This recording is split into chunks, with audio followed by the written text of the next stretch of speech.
Good evening, everybody. This is Jason William Johnson, and welcome to PRL, where each week we use the power of personality science to unlock success in business and in relationships. I'm Jason William Johnson, as I stated earlier, and I'm excited about this evening's conversation. So those of you who've been joining me each week, I've had this superpower of being able to quickly assess people's Myers-Briggs type and then use that information to support them and help them grow in business and in other aspects of their life. And I just decided like 2 weeks ago is that I'm a like share this superpower with the world. So over the last couple weeks, I've been bringing people on each week. People who've had business questions, have relationship questions, and helping them figure out, how to answer those questions by leveraging their personality strength. So I'm really, really excited about tonight's guest. I've known her for a while, but I've never like actually tried to do her personality assessment. Her name is Chanel Yarber, and she is founder of Bright Girl Media. And without further ado, I'm about to bring Chanel on. Hey, Chanel, how you doing? Hey, Jason. Awesome, awesome. So, pretty much excited to have you this evening for this conversation, and just kind of hoping that you can find some value in this, and that we can, help you solve, or I can help you solve your problem. I'm saying we like the kings, we right. But I'm hoping we can like help. I can help you solve your problem this evening. Because I know you have a couple questions that you want to get into. So I'm gonna give you a little chance to like set the table and explain why you came on PRL this evening. Sure. So, thanks for having me. First of all, I'm really excited. I know you're really into the personality readings, and I've always found great insight in the work that you do. So, as you know, 10 years ago, I started my business. We started my business, you and I actually, and started my brand out of one of these types of assessments, just kind of going through and figuring out what I wanted to convey to my clients and how I wanted to brand myself and all those things. And I'm coming up on my 10-year anniversary in my business on Sunday. Turn up, turn up. Yes, Where we it'll be popping bottles 10 at? Where we at? years. Oh my God. Lord, we need to pop all the bottles. But so I'm coming up on 10 years and I'm at a place where I feel like not only just in life, it's weird because I started my business as I was entering a new decade, and now it's 10 years later and I'm entering another new decade of life. And just trying to figure out what's a good fit for me. I feel like I'm an entrepreneur at heart, but that doesn't necessarily mean to me that I need to work on my own, or be a solopreneur, or even be the one that carries the work forward. I could just be the visionary. I don't know, but I'm just trying to figure it out because I feel like I've had quite a few bumps in the road along the way, and I just want to find something that creates harmony in my life. So that's why I'm Awesome, here. awesome. So I know when you originally reached out, you was thinking about like, okay, you're trying to decide, do you need to hire a CEO, just hire a COO, and now you're just like, period, like, how do I get alignment overall, with what I'm trying to do and take the next stages as far as an entrepreneur and with your business. So, Yeah. pretty much, we're gonna start off by doing a little verbal personality assessment, and then from there, once we know your type, we can kind of get into the conversation on, what makes sense for you based on your unique personality characteristics and things like that. And then try to align whatever you're trying to do, whether it's a strategic hire, whether it's a pivot, try to align that with your personality strength. So pretty much, let's get into it. There's four different dimensions of human personality type. And I'm going to ask you what your preference is on each of those. So I'm gonna have four situations where I describe two types of people, and in each one of those situations, tell me which one sounds more like you. Now, if there's an instance where both of them sound really, really similar, or they both sound like, oh, I'm a little bit of both, pick the one that you would choose. If somebody put a gun to your head in the alley and said, "Are you an I or you an E?" I need to know right now. Like, choose that. So Okay. select that one, and then that endorsement was brought by the NRA. I'm just playing, but That's funny. they in a lot of trouble right now with everything that's going Man. on. But pretty much what so we're gonna go ahead and get into the assessment. So the first dimension of human personality focuses on how you prefer to recharge. The first type of person recharges by being around others. If you think about like a video game, socializing and being around others increases their energy bar. Pretty much, they enjoy doing activities outside of themselves. And if it's a long week, like they would prefer to be around others to recharge. The second type of person recharges by being alone. They may enjoy socializing, but after a while, it drains their energy bar. And after a while, they need to get alone, reflect, read a book, be alone with their own thoughts in order to recharge. So think about it like if it's at the end of the week and you're about to chill, you would rather somebody with this preference would rather be alone than be around others. They'll cut off their phone, ignore everybody, and you nod in your head like the second one's you. That's me. So, yes, I thrive in solitude. So yes. all right. Okay. Second dimension focuses on what type of information you prefer. The first type of person prefers information that's concrete and tangible. They prefer information that's in their physical environment. If they can't touch it, see it, taste it, or smell it, it doesn't hold as much value. They like things that are tried, true, and proven and aren't really open to experimentation. They're more present oriented than future oriented and more detail oriented than big picture. The second type of person lives in the world of ideas and concepts. They love like finding connections and data. They love, finding connections between seemingly unrelated things. They're more future oriented than present oriented, and they're more big picture than they are, detail oriented. Which one are you? The second one is definitely me. Number 2. All right. Third dimension focuses on how you prefer to make decisions. The first type of person makes decisions based on what they perceive to be a set of logical rules and principles. They don't consider their feelings or the feelings of others as much as the information itself. They strive to be more objective in their decision making, and the facts are more important than the human element. Pretty much, they try to trust their mind more than in their heart. The second type of person makes decisions based on the human element. So they consider their feelings and the feelings of others and the impact of their decision on others. When trying to make a decision, they make decisions based on values more so than facts. They trust their heart ultimately more than their mind. So if their heart's not in it, it's really difficult for them to go against that when they're making a decision. Which one sounds more like you? I'm definitely more hearts and values centered. Okay. Last dimension focuses on how you prefer to structure your lifestyle. The first type of person is more organized and structured. They're going to have their coffee at 9, their lunch at 12, their dinner at 5. They plan everything out, even their social and leisure time. And then these individuals, if their schedule falls apart, it frustrates them. So if somebody calls at the last minute and cancels, it's going to really, really upset them. And the second type, and so they like to come to resolutions. They like to come to conclusions when making this, when having things resolved in their life. They need to know what time they're going to do things, where things should be placed in their household and in their office. So as a result, they tend to be very organized in their home, and those type of things. The second type of person kind of goes with the flow more. So they'll have some things that they want to accomplish, but they'll let the day take care of it.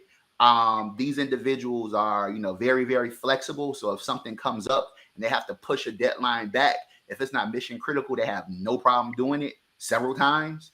And these individuals also tend to have a hard time coming to decisions. They like to get as much information as possible before, coming to a decision. And ultimately, these individuals are just more flexible. They're great at improvising, and they just kind of go with the flow. That last one's kind of hard because I see some of me in both, but really, if I, like you said, if I had a gun to my head, I would have to go with the first one. When you started talking about living by your calendar and not not being flexible, I'm like, yeah, that's me. Because you cancel some meetings on me, I'm liable to never want to talk to you again. It's just a wrap, huh? So if I had to cancel the broadcast, you'd be like, Jay, we don't do reschedules over here. We don't do none of that. No, if you want to talk to me again, you got to pay the next time. You respect my time. No, that's right. That's so bad, but there's nothing wrong with that. You're just being, you're just being true to yourself. So give me 1 second. I'm just processing what you told me. Just trying to think through it. While also trying to wait for your reveal to upload. um, Uh, you are a INFJ personality type. I usually have like my Jamaican what the blood clot like thing processing, but for some reason it's been acting funny. But you're an INFJ personality type, and pretty much let's go ahead and get into what that means. So you're an introvert, which means you recharge by being alone. You're intuitive, which means that you're more abstract. You live in the idea world of concepts and ideas. You're a feeler, which means you make decisions based on value and the human element. And then you're a judger, which means you're more organized and structured. But from your judging and your perceiving, it seems like you may be able to flex because it seems like you're really, really close on those two. So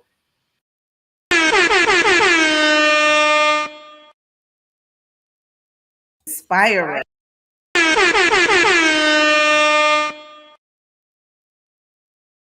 But yeah. So pretty much, I'll give you a little bit about your personality type. So first and foremost, your dominant function is what they call introverted intuition. So with introverted intuition, these individuals who lead with this as a dominant function have an innate ability to just sense things. Their intuition, as the pastors will say, the gift of discernment, right? Ooh. So you may find that you're able to like just naturally know what's going on with people without them being able to say much. You might just randomly get an urge to call somebody, and you find out something's really, really going on with them. Also, you may be prone, and it depends on how strong it is. You may be prone to like premonitions as far as being able to see things in advance. My wife's an INTJ, and their dominant function is also introverted intuition. And she pretty much is able to identify. Like she had a situation with her brothers, they're twins, her stepbrothers, and she told them like, do not ride together in the car tonight. And one of them had an accident, and the way the car got hit, if both of them were riding together, one of them would have been really, really badly injured. So like, that's an extreme version of it. But people with the dominant function of introverted intuition, they tend to be able to quickly identify and intuit things. They can't tell you logically why. Don't know why I know this. Like, why do I know this? Yes, that is just so know, neat. and you're usually right. Yes. So, oh my God. And it's so hard to convince people that I know what I'm saying because I don't have concrete facts. But you're right. Sometimes I sound like I'm like rambling or crazy, but I'm like, no, like for real, I know that this is no. So trust that, wow. right? So trust that feeling because it's usually spot on. So your auxiliary function is what they call extroverted feeling.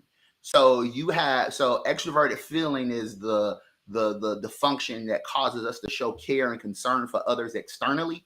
So you tend to be very, caring, supportive of others. You're probably that friend that people call and, talk to for hours. You probably are like really, really inspirational to people. You advise them, you guide them.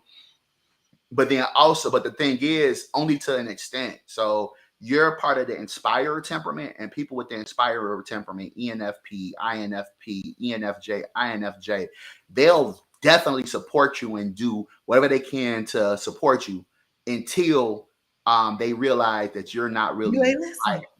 Yep. You're not listening, and you're not invested in your own success. All you do is complain, right? Oh my God, once y'all feel that, it's a wrap. It's a wrap, Oh. right? And it's not even a cognitive decision. You just can't. I can't. I have no more energy to give to this. Like, stop going around in circles with me. I'm tired. I can't. And another thing with the inspired temperament, you guys are super cool until values cross. So like you can go from Mother Teresa to Tupac and like in a hot flash, and people are like, where this come from? Because the value was crossed and violated, right? So, you're value-oriented individuals, and when that value is particularly crossed, then, you can like really, really, transform on folks, and become, rebellious, become a advocate for people's cause, especially if you see like some unjustness in the world, unfairness, and things like that. So that's just like a little bit about the INFJ personality type. You guys tend to be very good at one-to-one counsel with others. You tend to be very good at writing. You know what I mean? And like big idea people. Like you really have an ability to come up with a lot of amazing ideas. and iterate and brainstorm and things like that. So that's just a little bit about your personality. I can use some That's resources. a lot about my personality. Yeah, Like it's spot on too. That's crazy. okay, awesome. So pretty much, let's kind of talk about what your questions are in the context of an INFJ. So let's kind of talk about it in that context, right? So pretty much, you're feeling this urge, you said, to kind of transition into something else potentially. Or if you're going to keep the business, you need to make a strategic hire to like keep it going. Like, I got to ask you, are you feeling like a misalignment with your values and the business right now? And is that kind of part of the impetus of like why you're kind of questioning things? Like, I know oftentimes new decades lead, or the beginning of a new decade leads to new, reassessment of things and stuff like that. So I'm just wondering, is that the case or maybe not? I kind of feel like I'm having, oh Lord Jesus, Jason, okay, let me not get emotional here.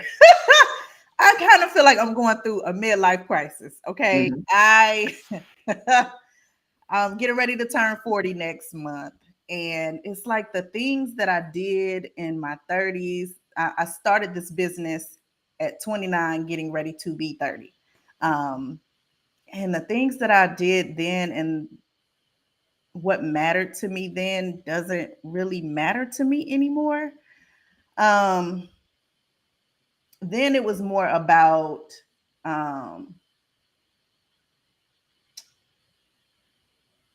the creativity. It was more about me being able to express my gift, which is, communication and creative communication, marketing, all that good stuff. It was more about that. It was more about me trying to brand myself and stake a claim to be seen, because I had, like, for so long been tossed around in my career. Now I just want the freedom. Like, if I was, in a place of financial freedom, I would probably just like travel and live different experiences and not really be bogged down with the minutia of running the business. So it's just like reflecting on the past 10 years, just trying to figure out if all the effort that I've put in is worth me maintaining, or if it's just like I need a realignment. That's kind of what. So, pretty much one of the challenges when you're like a small business, is really the challenge of just basically you just go from working for somebody to your job, for you working for yourself, but you just own your job, right? In the Mhm. sense that like you still have to exchange time for money, right? And when you run your own business, it's more than those 8 hours a day or those 40 hours a Mm. week that you have when It you're never goes away. yeah, when you have a job. So Yeah. the thing is what you want to try to create is a configuration of processes and systems, and people, not excluding yourself, that generates value for customers, Not right? excluding. Yeah, so that's I'm what you want to sorry. create, right? You want to create this configuration of systems, processes, and people, contractors or employees, et cetera, that generates value and does it whether you're involved with it day to day or not, right?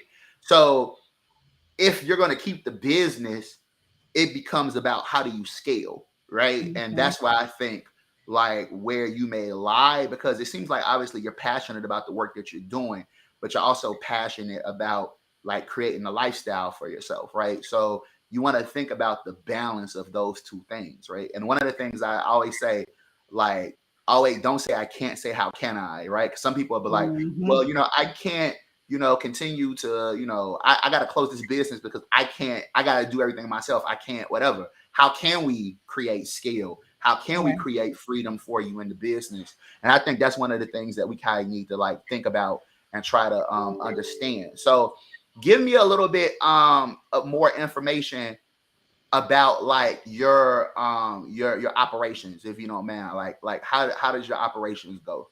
Sure. So first of all, I want to say I don't know. Like I feel like I know this is a personality reading, but you are so into. Are you like an intuitive person too? Because something that I People wrote tell me like I'm in like people have told me this is like a psychic gift I have. I swear I I've feel been like doing I'm this for like, like what 20 is going years. on here? This is Yeah, but it's science. It's the letters. The letters hold the key to my powers. It's just what it boils down to. But like from the business standpoint, like you need to like figure out like how to scale and how to like automate certain things. And now the thing So is with you being an INFJ and being an introvert and a whole assessment to kind of tell you like the degree to which you're a I, because like like you might be like at the 49-51 spectrum where you can flex extroversion easily and go introvert, or you could be like on the far end, right? But like in general, introverts have like if you have a heavily intensive business where your business model requires you to like engage with people regularly, that's going to exhaust you. And that's going to tire you out. like I want to hire a client success manager yesterday because I don't want to talk to I don't want to talk to people anymore. I don't want to get on these calls and listen to them ramble and go around and like I know this is about to sound so bad and this is going up on my doggone channel. But it's the truth. Like you're right. I get so exhausted. I give so much of myself. And a lot of times in my consultations, I'm pouring like, just like you're pouring into me right now, I'm pouring based upon the knowledge of what I've studied. And so it's like I'm giving, giving, giving. And then I'm just like, oh my God, I just want to crawl underneath a blanket. I have to take naps almost every day because I'm so drained. So at the beginning of the year, one of the things, well, the end of the year, end of 2021, one of the things that I wrote as my major goal was to fully automate my entire business. So you're right on track with where I've been trying to focus. It's just that some things just popped up last quarter that like really, really threw me off track and got me, into a tizzy. So the fact that you talked about automating and hiring and all of that is it's letting me know that I'm at least in the right lane. So how do we go from thinking about it to doing it, right? And the thing is, one of the obstacles you can have as an INFJ is you're a perfectionist, and you can potentially have this paralysis of analysis that prevents you from moving forward. Because it's like you're always thinking about the best scenario, what I should do, this, that, and then kind of just having that perfectionism. Do you deal with that? Like, is that like something that I'm accurate on? I do. Because I know the way that I like things to look. I know the experience that I want to create for my clients or potential clients when they come in touch with my business. And if it does not look or feel right, I feel like it's done half-assed and I can't vouch for it. So you're right, it does keep me kind of stuck or like going around and around in circles on certain things where I really could just pull the trigger and move forward. And everybody else is like, "Oh, that's great." And I'm like, "No, that ain't." Your standard's going So to be higher than others. Like, especially if it's something that you care about in general, your standard's going to be higher than others. And everybody's not going to be up to your level. Like sometimes like done is better than perfect. And I get sometimes that you all can't the even time. get to perfect until you get like customer feedback, right? You can't Mm, even get to perfect because you'll hypothesize about how it should go, things like that, and then you'll put a trigger on it, and then you still be wrong. You know what I mean? So like the mhm. sooner if like you can rechannel that perfectionism by including putting it out there and getting real-time feedback as part of the perfection process, right? So instead of saying I can't put this out because this is gonna be half-ass or this, that, whatever, like know that in order to get to perfection, you got to put it out there anyway and get that feedback to like kind of help you and inform those things. I know when I had my startup, like I had whole hypotheses on like how the platform should work, what people would want, and the things that I was adamant against when we put it out there with customers. Um, they were like, "We want this," and Mm, and I was wrong on a lot of different things, and we incorporated those things, right? So pretty much, you like just look at that in order to like use your INFJ perfectionism in a useful way. Like just incorporate that into your perfection process, knowing that you got to put it out there, put a minimally viable product out there, put a minimally, or a minimally viable version of a new process you want to introduce into your business or fill in the blank, and you perfect it with that real-time feedback. that is very good feedback because yes, that'll at least get me that'll at least get me out there, because I and get start you so many going. things and then I'm like, oh no, I don't like it, and then I just scrap it instead of just like moving forward. Because like I said, every like when I do things, it's always received well, and I'm like, when is somebody gonna tell me this sucks? Like somebody tell me that this sucks because I think it sucks. So Yeah, I your don't standards know. may just be higher than everybody else's. Like, Mm, so pretty much, yeah. Like as Tresetta said in the post, it doesn't have to in the comments. It doesn't have to be perfect. It just has to be sane. That's 100. Really, really mm, good feedback. So like, what are the things that you hate about your current business model right now? What are the things? Give me the three things that you just want to focus on only, and the three things you want to just not do at all if you didn't have to do them. mm. Let's start with the things you don't want to do first. Like me personally, or just in the business itself? In the business Okay. itself. Um, the things that I hate. Oh,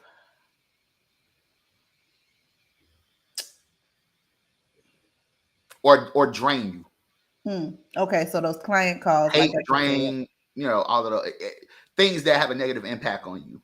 Yeah. But need to be done are necessary evils. Yep. Those client calls. That's number one. I really want to get away from that. Like if I could just zone out and be the creative and like get the work done, or delegate the work and project manage the work and not have to like talk to people and onboard people, I could really be in my zone of genius. Um, but for whatever reason, people like talking to me. So I don't know. Anyway, but that part. Right. So that's one. Two.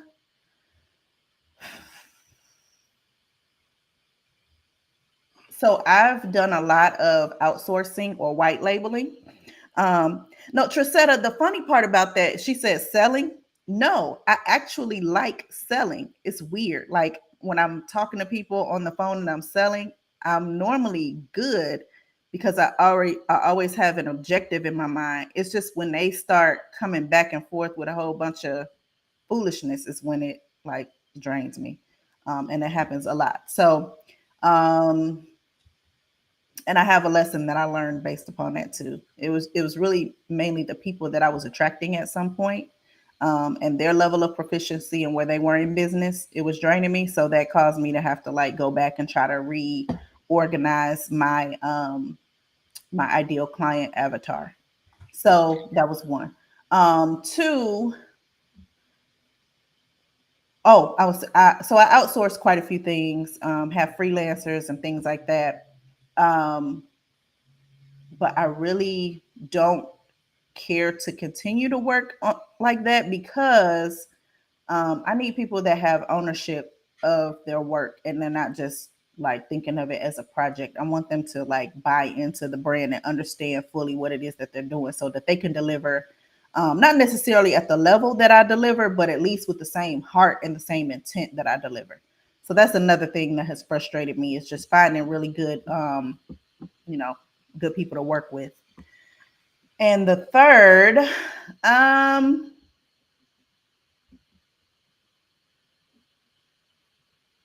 I think the third goes into like the automation thing. It's just like the lead gen and just making sure that I have a steady pipeline. Those are the things that keep me up at night. All right, got you.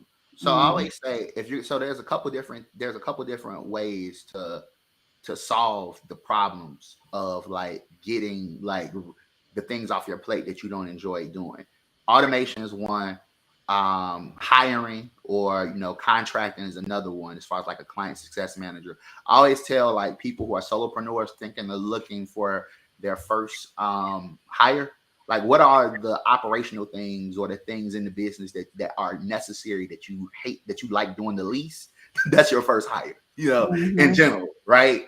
Because and because those taking those things off your plate re-energizes you and allow you to be able to be creative, right? So there's a couple different options, right? There you can do the as far as the onboarding. I mean, you could automate that because I'm sure you have standard questions that you ask, Mhm. and things like that. A great tool to use, and you actually used it when you signed up to get on the show, is Video Ask. Remember that tool that you Yeah, I use? really like that. it's a really good tool. But what's great about it is that it allows you to like for them to get a feel for you. So they'll it's video and Mm. they'll and you can ask the questions that they need and they can respond.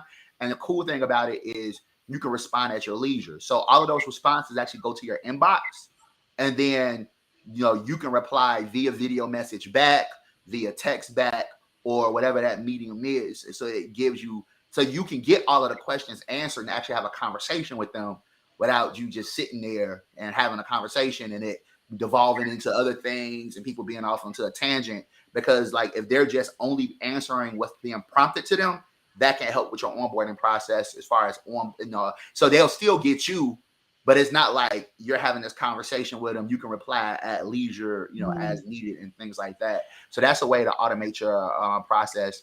Zendesk is another tool that you can use.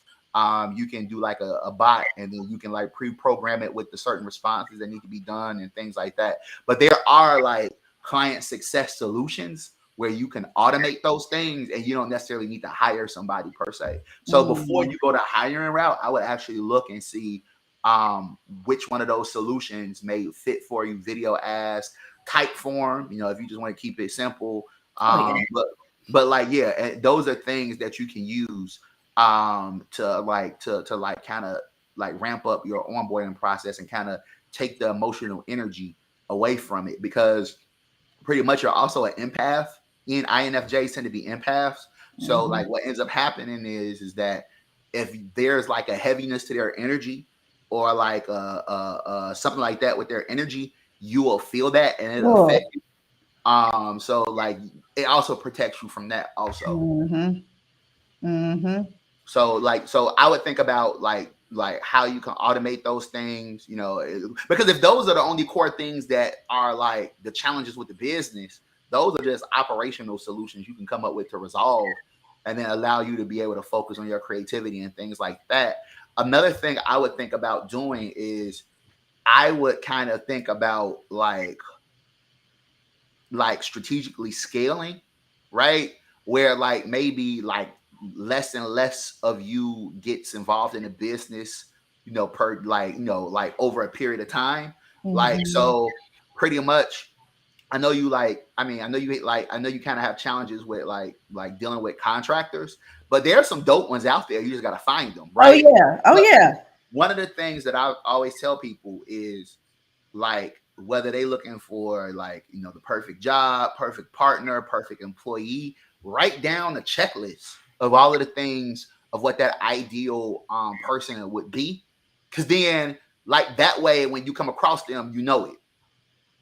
A lot of times you'll come across the right person and you don't know it because you don't got the criteria directly that's accessible, you know what I mean? So sometimes we got to make things accessible. We got to write that checklist down, be super specific about it. If you believe in manifestation, that plays into that as well. That's beyond the scope of this conversation, but we can like chat about that as well. But ultimately, by creating that list, then when you see those individuals, you can you'll know, and because you'll have the criteria like top of mind. And then it's almost like an ideal customer avatar, basically, for ideal like avatar for like your ideal contractors, right?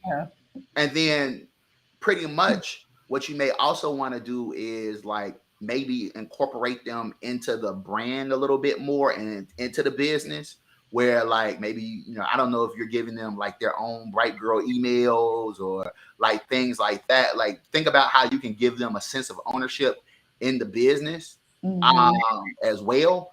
And kind of think about that also, like how you can like, because I mean that's one of your gifts, setting the vision, articulating and making people get inspired, motivated. So use that energy like as you come across contractors that work well with you to be able to like kind of create that sense of ownership, create that shared sense of vision. Because a lot of times we make our relationships with contractors transactional, so we get transactional work, as opposed to thinking about how can I incorporate. So if they're going to be doing work on behalf of my brand, like how can I integrate with them? How can I get them excited about the vision? How do I create a vision and I let them know this is where we're trying to go and this is why I see you at, as going part of that, right? Like, when you're able to create that level of engagement, you know, people like, it's like they're not employees, but they become like part of your team. You know what I mean? Right. Yeah.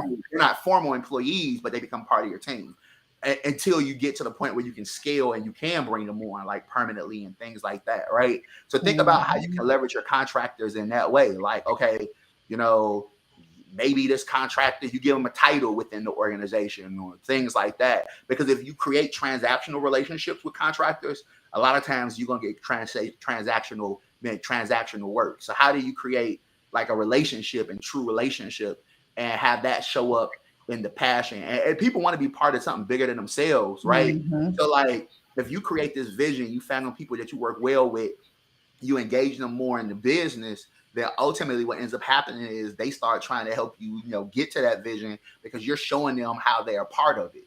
And as an INFJ, you know, you're naturally like inspirational. So like, you know, use that gift, that vision, that articulating the vision, that understanding people's needs, like understanding their unique strengths and where to position them at. Like you have those gifts as an INFJ. Like Mm. figure out how you can use those to create more like visceral relationships as opposed to transactional relationships with your contractors. I like that. As you were talking, it made me, I was just reflecting on some of the contractors that I have worked with, and one stands out like bar none. And I loved working with her. And what you're saying, I'm like, yeah, I think I did that with her. So that makes perfect sense. That Yeah. makes perfect sense. So then you're building a team, right? So Hmm. even though like they're not employees, like paperwork wise, they're part of your team, right? And you're paying them, you know, as a contractor until you're able to scale, et cetera, et cetera. But they're part of your team. Like when I had like identity engineers, so you know, you were one of my clients for identity engineers. When I had that business, I had a all my whole team was contractors, but they had titles, you know what I Mm. mean? And they had roles and responsibilities, etc. But everybody was paid as contractors, you know, but they were part of my team. They was on the website. They were, you know, we had weekly meetings. Like I engaged them fully, you know, and people were like, man, Jason got like 6 employees. Nah, they was all contractors. But we made it do what it do. And they were part of the vision. They were part of the business. They had titles, the whole situation. Like one of the things that I even did with the sales, and this might be a good strategy. It's a good strategy I typically tell people. You bring on a salesperson, right? What you do is so you ultimately look at it from this standpoint. Let's say you come up with a percentage. I'm gonna give them 15%, 20% commission or whatever they bring in, right? What I did was I had one like sales manager who was a contractor, right? Got 20% of whatever they brought in as far as business wise, et cetera, et cetera. But then I told them you can create your own team, you know, of folks, pay them, they got paid 15% of whatever they brought in, and he got the other 5.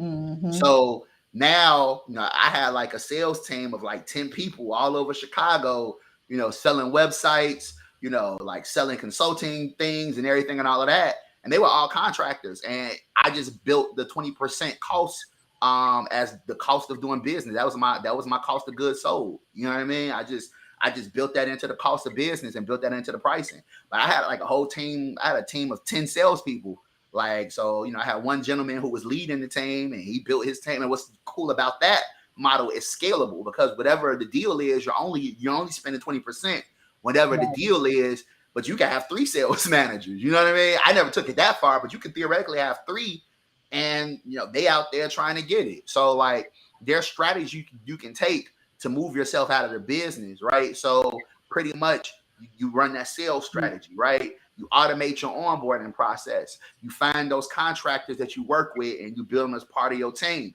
Now you're able to kind of start stepping away from the business more. You're generating you're generating more revenue. You know, you start building those relationships and that rapport with them teams. Now you can start bringing folks actually on, have somebody like manage it and kind of step away a little bit more and not be as involved with it and be on to the next one or sipping a margarita, you know, and San Tropez or whatever you want to do, San right? Tropez. Come on, San Tropez. That's where I want to be tomorrow. No. So so there's that's like so pretty much like that's kind of how you think about it. Like treat your relationship with your contractors different. Build that team, build that connection, get them excited about that vision. and just like, like you can find yourself eventually starting to step away from the business a little bit more as your team becomes more cohesive, and you start developing that trust. I love that. I love that. Yes, Trisetta, this is really helpful. She said this is really helpful. It is So really what I helpful. would do if I was you, next step, go write job descriptions of It's funny every. because as you I literally in my head before you just said that, I was like, I need to pull out my job descriptions and revamp those. Yeah, write job Yeah. descriptions, like put it on the website, like you hiring, do the whole situation, like Hmm. treat it like that way, like for real, for real. Hmm. Like, because the job descriptions, like oftentimes, like in order to like attract the people, you need to make space, right? You need to be able to identify who they are and know who they are, right? So that job description outlines the characteristics, the strengths, all of the things that you need, responsibilities, and it also creates space in your organization for those individuals. And then those people come. Like, people ain't gonna come, ain't no room for them to come to sit in, or no chair for them at the table. So you got to create that chair for them, and know and be able to create that chair in a way where there's space for them, but you recognize who that space is for by understanding the type of person that you need to have in that particular role. This is so good. Man, this is so good. Like, it's so simple, but it's so good. Thank you. And then in general, your particular personality type, as you start thinking about your team, you tend to work well with other people with an intuitive sensing, with an intuitive preference. So in general, the second letter, the N versus the S, is the communication like letter. So, like, whether you communicate more concrete or more abstractly, et cetera, you're going to naturally be attracted to other people who have an intuitive preference. So ENFJ, INFJ, like you, INFP, ENFP, ENTJ, INTJ, ENTP, INTP, those 8 types. Those are actually only 25% of the population. So 75% of the population has a sensing preference. Their second letter is an S. Only 25% of the population has the intuitive preference. And that's why sometimes when you connect with certain people, like when me and you first met, like, It it's was a like, oh yeah, vibe. you dope, man. Like, It it's was a just vibe. because you speak that same language. Like you and Yeah. LeVar, same thing. You know what I mean? Like, he's an ENFJ, right? So it's like that. It's like that shared language, right? So, pretty much, like, as you think about what building out your team, like, that may be beneficial. But there's also some value to having people with a sensing preference as well, especially with a sensing, thinking, judging preference. The ESTJs, your ISTJs, your ISFJs, which are the guardian temperament, period, or what I call the manager temperament. Anybody with an SJ preference, ESTJ, ISTJ, ESFJ, or ISFJ. Like, if you're talking about like organizing something and making sure something runs like a well-oiled machine, that particular temperament, the manager temperament, is really, really good at that, because they're very good at managing resources, time, money, et cetera, et cetera. So, you're not going to get as much of that intuitive connection with them per se. It's going to be more about like, what's the day's agenda, what needs to be done, et cetera, et cetera. But though those are good folks to think about as well, as Yeah, I far as need working with somebody them like as that. well. I need somebody like that just to kind of keep me grounded, because I'm up here in the air sometimes. I'm like, I'm very visionary. So a lot of times I do need that person that's going to make it tactical and break it down and Right. And they'll be able get to into the take, people minutia. with those Yeah. temperaments in general have the natural gift of being able to take like like like an idea and like execute it, like, or operate on it. Like, you may have to narrow it down to the point of being able to get clear instructions. They may not be able to deduce down as much, or that may not be their natural gift. But if you can deduce it down to like and operationalize it, they'll execute on it and bang it out. You know what I mean? Hmm. Like, Hmm. but like maybe like somebody with an INTJ preference or an ENTJ preference, they have the unique expertise. They have the unique combination of the ability to be able to take an idea, even improve on it, and then like execute on it as well. So you may find yourself like needing like somebody with a I call that the analyst temperament. So ENTJ, INTJ, ENTP is one, and INTP is one. Those people are really good at like synthesizing ideas and coming up with systems. But like with the ENTJ having the judging preference and the INTJ having the judging preference, they're also good at like actually executing on those things as well. Okay. This is so good. I'm gonna have to go back and like watch this and rewatch this again. This is so good. This is better than I thought it was gonna be. Not that I didn't think it was gonna be good. I aim to deliver. But like pretty much like hopefully that kind of gives you like some things to start with as far as moving forward on like deciding what you want to do. Like I think like obviously if you've built a brand over 10 years, you've got clients, you got regular, customers coming in, you don't want to just kill a business and start all over from scratch, right? You want to like think about how you can scale and elevate that. Like overnight success is like 15, 20 years in the making sometimes, right? Like, so like, I mean, you got 10 in, like the question may be it's time to scale and thinking about how you can scale because like being that one person shop may not be as sustainable, especially with what you want to do now. Yeah, for sure. I mean, because I'm like, man, like I done spent the whole decade. I'm by myself. I don't have any children. I don't know that I'm gonna have any, but I'm just looking at like other aspects of my life that I feel like I sacrificed in a way. And I'm like, how can I make room? And my business takes up a huge piece of of my life. And so it's just like, what can I think about how can you make space and keep the business? Like don't say I can't like make space because I got my business. How can I make space? Right. And operate my business. Think about it from that standpoint. And then people popping children out at 45, 46, 47. So don't even count yourself out at the game on that. Don't even count yourself out the game on that one. That's scary to me. Like Modern medicine is doing some dope stuff, yo. I ain't trying to be Janet Jackson out here. But I mean, I say that to say this though, and I don't mean to get into that, but like if that's your heart's desire, just in general, whatever you want to do, like I mean, if they, like like I feel like people like should own whatever their desires are, personally, professionally, et cetera, and like and operate like from an expectation and sense that you deserve it, right? Because that sense of deserving and that sense of expectations was going to bring that in. And again, I'm getting to the whole manifestation, law of attraction thing, which is like what I live my life by, and I've got like receipts on how it works, but that's beyond this conversation. But pretty much, if you don't have any additional questions or any final thoughts, no, this was just really insightful. It was really good.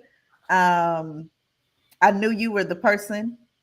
I mean, you helped me. You literally distilled my ideas and what I wanted to do and what I wanted to convey 10 years ago into the brand that I have now. So it was like this has been like a full circle moment for me to come back and say, okay, now I'm in the game. Now, what the hell do I do next, Jason? Like a 10-year reunion. I remember we sat and I mean, you're always going to be a part of my business story because we sat for like a half an afternoon, and I almost was like, if Jason asked me one more question, I swear to God, like.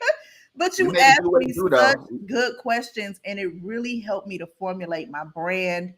And it's funny because you're right. People see it now and they're like, I knew that was you. I just knew it was you. I read something and I knew that was you. And I'm just like, really? So so the brand does have value and it does reflect me. And I think that's been a huge part of the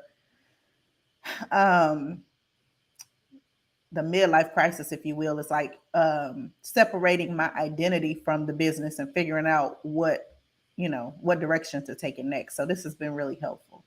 Awesome. Well, it was a pleasure conversing with you. Always. Yeah, definitely enjoyed the conversation. Hopefully I was able to be of some assistance. And looking forward to, seeing your success and your growth moving forward. Thank you. And when I come to Kicking in Summertime Shy, I'll have to look you and Jahar and Jody. I'm in your neck of the woods now. I moved to Indiana. I'm in Oh, I Northwest did Indiana. see that. Yeah, I'm in Yes, Crown Point. congratulations on the I'm house. in your root. I'm in your I'm in Indiana now. I So think you not an Indiana. I think you moved to my like my old city too. We'll talk offline let's about talk it. offline. Let's talk offline. Yeah. But it was Okay. good. It was good. It was good. Enjoy your evening. Thank you. All right, Chanel. All right, thank you everybody for joining us. Who joined me on this session this evening or joined us? Hopefully, you were able to glean some insights. We'll be back.